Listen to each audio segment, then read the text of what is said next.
आठराखीन मालिकेच्या आजच्या भागामध्ये आपण पाहणार आहोत की इकडे आता लग्न तर ठरलेलं असतं, त्यामुळे आजीना नुसते टोमणे मारत असते. आजीला तेवढंच तर कळत असतं की कसं तिला टोमणे मारून आता तिला काय काय म्हणायचं ते. म्हणूनच मग आता आजीचे जसे टोमणे सुरू होतात ना, तसे आता भाग्यश्रीसुद्धा आजीला उत्तर देते. कारण आता आजीला असं वाटत असतं की बघितलं, हे सगळं असं झालं की आपण भाग्यासाठी चांगलं स्थळ बघत होतो, पण भाग्याचं सोडून इथे आता हिनेच हे सगळं पटकावून घेतले आणि या गोष्टी ना आता आवडत नसतात आणि त्यामुळे आजीने टोमणे मारायला घेतलेले असतात. पण त्यामध्ये ना तृप्ती मात्र आता म्हणत असते की कसलं भारी आहे गं प्राजू तुझं, खरंच ना तुझं नशीब किती चांगलं आहे. म्हणजे आता बघ ना, तू ह्यांची सून होणार आहेस आणि त्यांची सून झाल्यानंतर बघितलंस का, म्हणजे सगळ्या काही गोष्टी ना अगदी तुझ्या मनाप्रमाणे घडणार आहेत बघ. म्हणजे मी पण विचार केला नव्हता की एवढं सगळं फास्ट आणि भारी होईल ते, पण तू काळजी करू नकोस. मला तर वाटतं ना की सगळं काही एकदम परफेक्ट होणार आहे. म्हणजे बघ आता त्या घरात, एवढ्या मोठ्या घरात तू सून म्हणून जाणार आणि मग त्यासोबत तुला हवी तेव्हा शॉपिंग तू करू शकणार, हवं तेव्हा काय काय बाहेरचं खाऊ शकणार. खरंच यार, कसलं नशीब घेतलंयस यार तू प्राजू. असंही आता बोलून ना ती आता मुद्दामूनच ह्या सगळ्या काही गोष्टी ज्या आहेत त्या सांगत असते. आणि जेव्हा या सगळ्या काही गोष्टी ती बोलते ना, तेव्हा मात्र आता प्राजू शांत असते. प्राजू काहीच बोलत नसते. तर दुसरीकडे मात्र आता लोक आरवला बोलत असतो की तू नको थांबूस इथे, नको बोलूस माझ्यासोबत. मला माहिती आहे ना तुझं काय चाललं आहे ते, त्यामुळेच मला असं वाटतंय की तू नाही बोललास ना तरीही चालेल. तुला आता जायचंच होतं मला सोडून, तर तू आलासच कशाला ना, मुळात मला तेच कळत नाही आहे. असंही आता रागारागात तो बोलत असतो. तेव्हाच ना आरव आलोकला समजवायचा प्रयत्न करतो की काम आहे तर जावं तर लागणारच ना रे दादा, असं काय करतोस तू. हो हो, तुला कामं महत्त्वाची आहेत रे बाबा, आम्ही कुठे, जा बिनधास्तपणे जा, तुझी तुझी तू कामं कर आणि कधी यायचं आहे तेव्हा ये. असंही आता तो त्याला बोलत असतो. जेव्हा आता या सगळ्या काही तो गोष्टी बोलतो, तेव्हा आलोक ना आता शांतपणे उभा असतो. आलोकला राग येत असतो, कारण आता आरव त्याला सोडून पुन्हा एकदा USA ला जात असतो. तुला काय, आता कामं दिली आहेत म्हटल्यावर ती तर कामं करावीच लागतील ना सुलक्षणा मॅडमची. असं बोलून त्याने आता त्याला रूमच्या बाहेर काढलेलं असतं. पण आता आरवलासुद्धा आलोकशिवाय करमत नसतं. शेवटी दोघांचंही बॉन्डिंग खूप छान दाखवलं आहे ना, म्हणून आलोक जेव्हा त्याने बाहेर काढलेलं असतं ना आलोकने आरवला, तेव्हा आरव पुन्हा एकदा दार उघडून आतमध्ये येतो आणि त्याला मागून येऊन घट्ट अशी मिठी मारतो. त्यावर तो म्हणतो की आता कशाला माझ्या जवळ आलायस, राहू दे ना, आता काही गरज नाही आहे तुझी. काय झालं, असं का म्हणतोयस तू. अरे बरोबर ना, अरे तू आता मला सोडून जातोयस ना, त्या सूर्यवंशींचं ऐकतोय, सुलक्षणा मॅडमचं. मग तुला आता जायचंच आहे मला सोडून, तर मी तरी काय बोलणार. जा जा, मी आता तुला काहीच बोलू शकत नाही. जा, तुला जायचं आहे ना, बिनधास्तपणे जा. असंही आता तो त्याला बोलत असतो.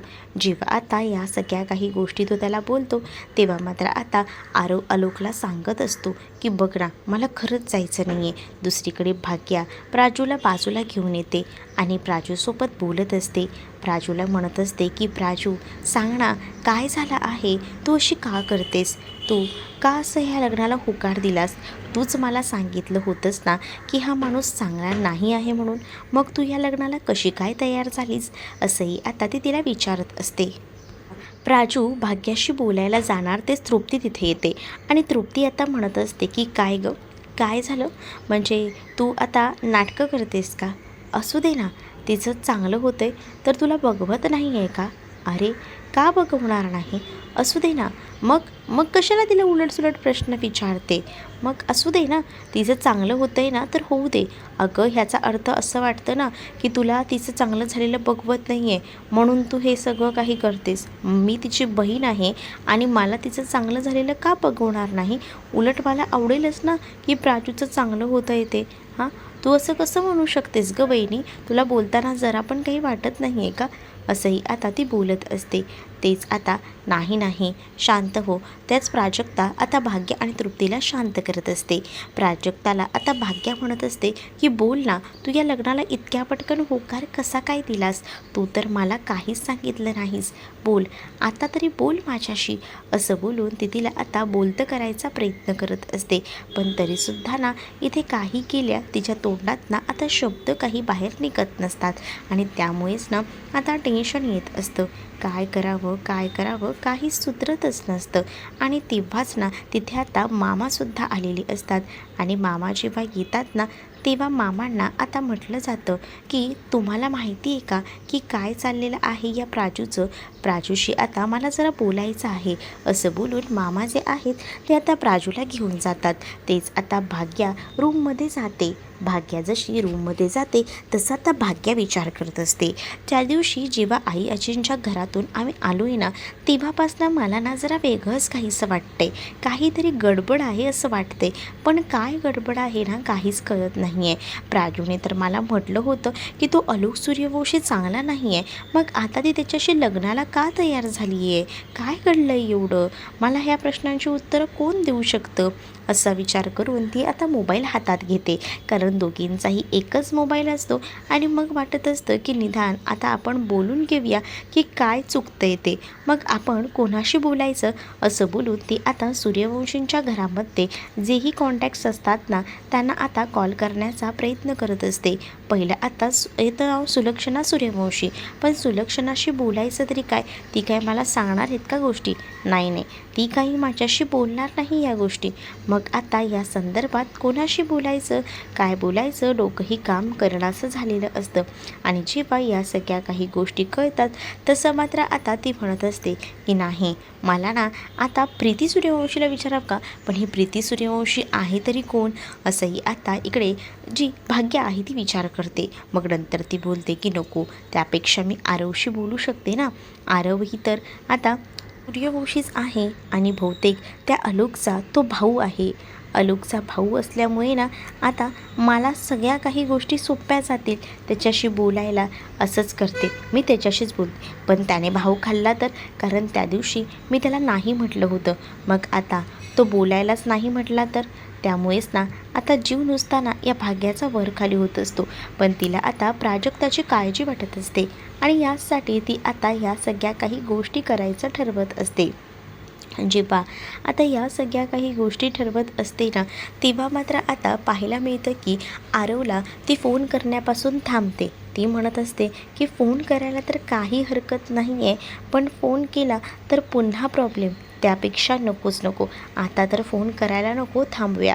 आणि असा विचार करून ती थांबते. तेच दुसरीकडे आरव आता आलोकसोबत बोलत असतो. आरव म्हणत असतो की मी आता जरी जात असलो ना तरी मी लवकरच पुन्हा येणार आहे. मी काही कायमचा चाललेलो नाही आहे, थोड्या दिवसांसाठी कामासाठी म्हणून जातोय.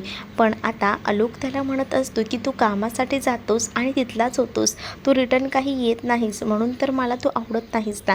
आरव आलोकला समजावतो, नाही तू समजतो तसं काही नाही, मी येईन.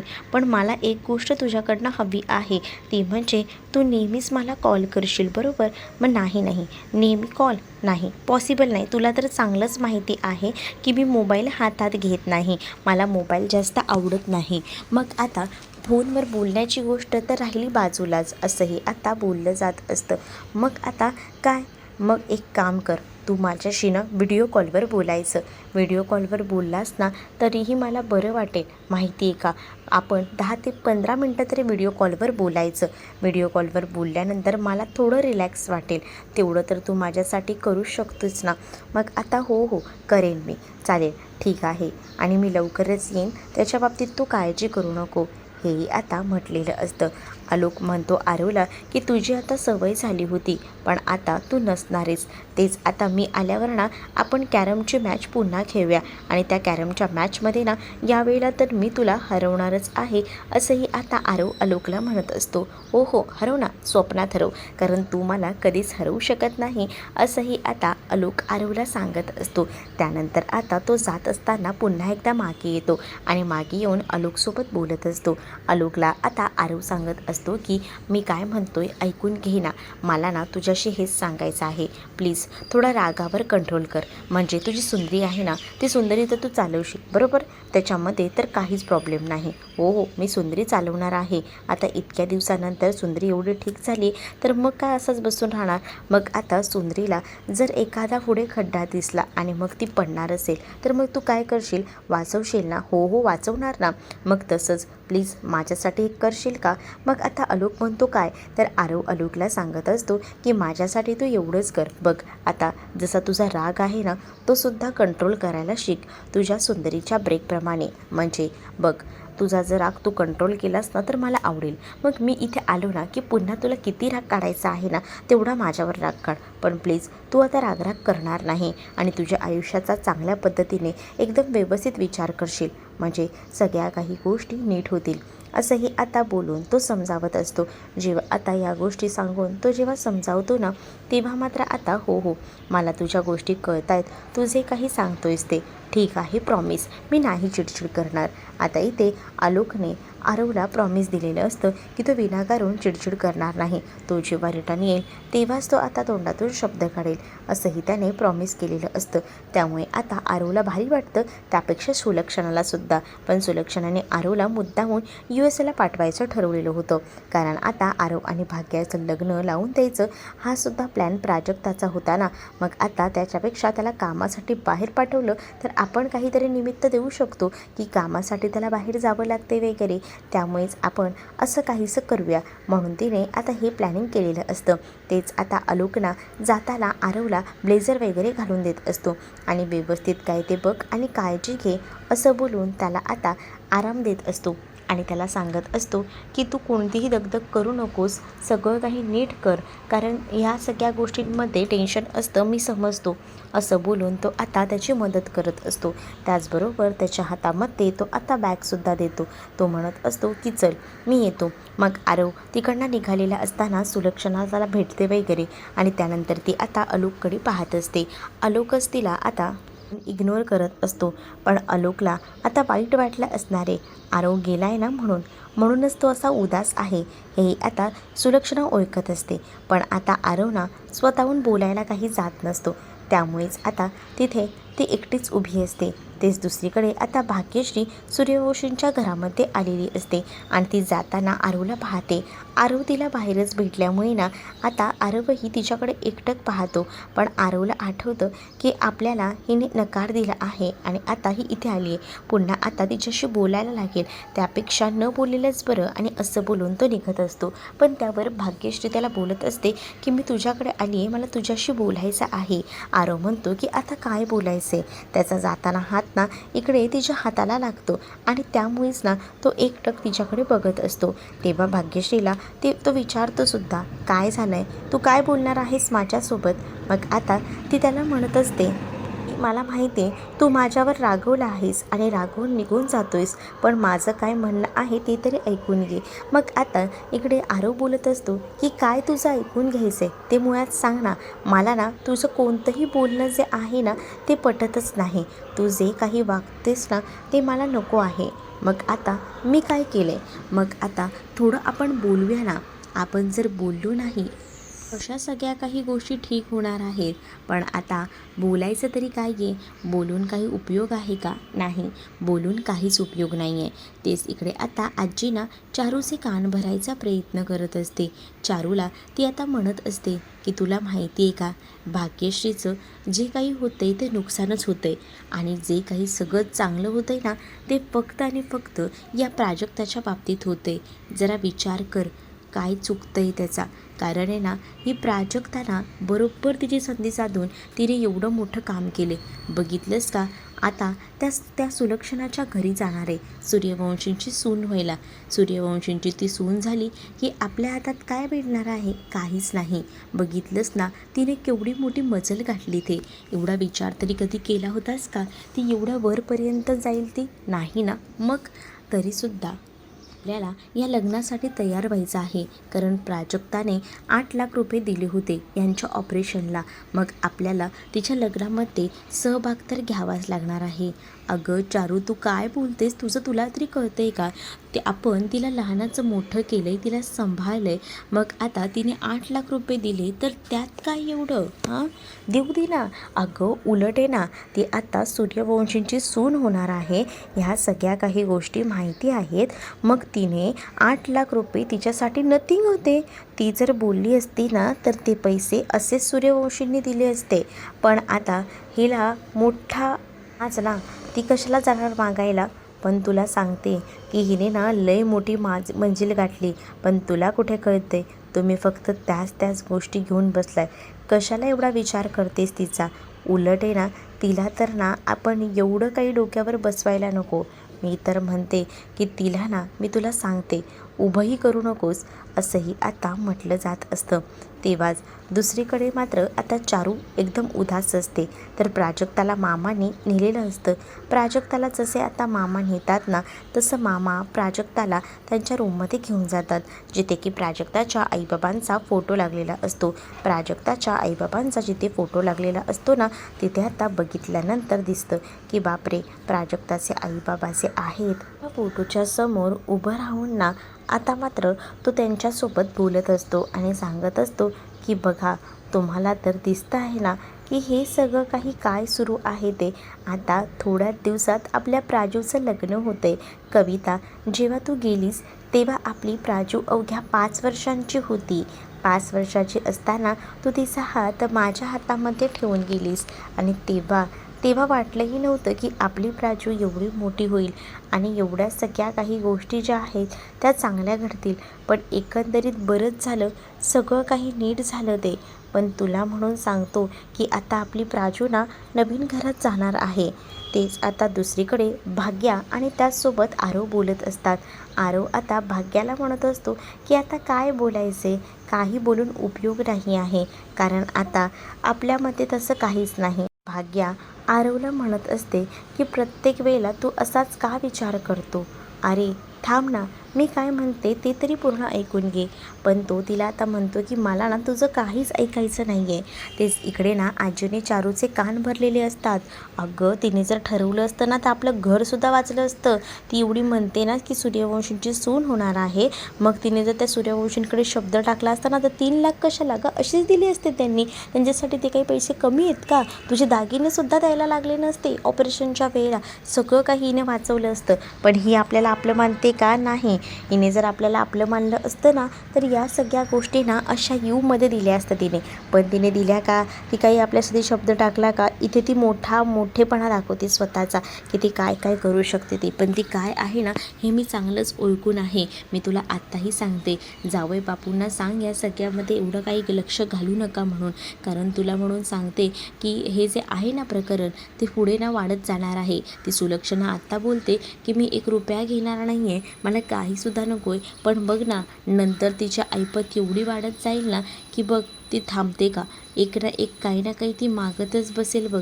मग तेव्हा कुठून आणून देणार आहे तिला सगळं काही? आणि तुला म्हणून सांगते, जावई बापू ना तिच्यासाठी ना असे पैसे तयार करतील, मला माहिती आहे त्यांचं सगळं काही.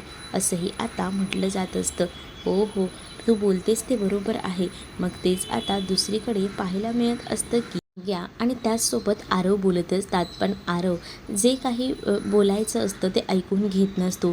भाग्य आता त्याला म्हणत असते की मी आपल्याबद्दल बोलायला आलेलीच नाही आहे, मला खरं तर ना आता प्राजूबद्दल आणि त्याचसोबत आरवबद्दल बोलायचं आहे. त्यांचं लग्न ठरतंय ना, असंही आता म्हटलं जात असतं. जेव्हा आता या सगळ्या काही गोष्टी ती बोलत असते तेव्हा मात्र आता तो काहीसुद्धा ऐकून घेत नाही. तेवढ्यातच ना गाडीचा हॉर्नचा आवाज आल्यामुळे त्याला या गोष्टी ऐकायला येत नाही. तो आता तिकडनं गाडीत बसतो आणि त्याचबरोबर गाडीत बसून आता तो बाय वगैरे बोलतो आणि निघून जातो. इकडे आता मामा कवितासोबत म्हणजेच आता प्राजक्ताच्या आईसोबत बोलत असतात. प्राजक्ताच्या आईला समजवायचा प्रयत्न करत असतात. प्राजक्ताची आई जी आहे ती आता फोटोमध्ये असली तरीसुद्धा त्यांना असं वाटत असतं की काही झालं तरीसुद्धा प्राजक्ताच्या आईला सांगावं की आता प्राजक्ता आपली खूप मोठ्या अशा चांगल्या घरात जात आहे. आणि त्यामुळेच ना आता त्यांना भरून आलेलं असतं. त्यांनी आता विचारही केला नव्हता की एवढ्या सगळ्या काही गोष्टी ज्या आहेत त्या एवढ्या छान पद्धतीने घडतील आणि त्यामुळेच ना ते खूप जास्त खुश असतात. त्यांना आता खरं तर प्राजक्ताचा अभिमान वाटत असतो की प्राजक्ताचं सगळं काही चांगलं होतं हे बघूनच. आता प्राजक्ता मनातल्या मनात विचार करत असते की मी आता काय बोलू, माझ्यामुळे ह्या सगळ्या काही गोष्टी होत आहेत, हे घर आणि हे सगळं सौदा करून भेटतंय, पण मी तोंडाने नाही सांगू शकत आहे ह्या गोष्टी. जर मी आता बोलायला गेले तर सगळंच विस्कटेल, पण आता मला शांत बसायला हवं असाही विचार ना आता मात्र ती करत असते. तेच आता भाग्यश्री इथे पोचलेली असते.